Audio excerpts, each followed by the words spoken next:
really interesting, a lot of cool stuff. I was really impressed by the response time of the hit that Samuel did on that machine, and it's just complete stop, fast aim technology.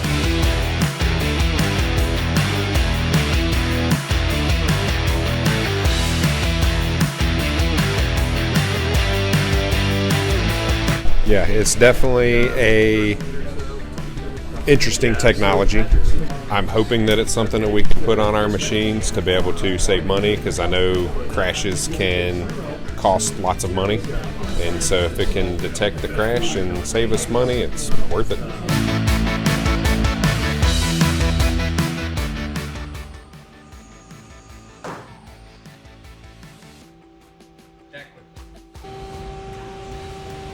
See, Samuel was already an expert about the software.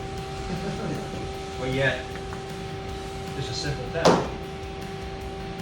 And I didn't hit it very hard with a 2-pound dead block. You gotta remember, it's going through a lot of metal there.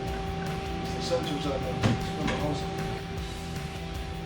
But that's a significant amount of force. You can see from my cutting demo where I struck the machine, anything outside of that threshold would have immediately stopped the machine, whether it be an insert breakage or drill, Misloaded part. misloaded part.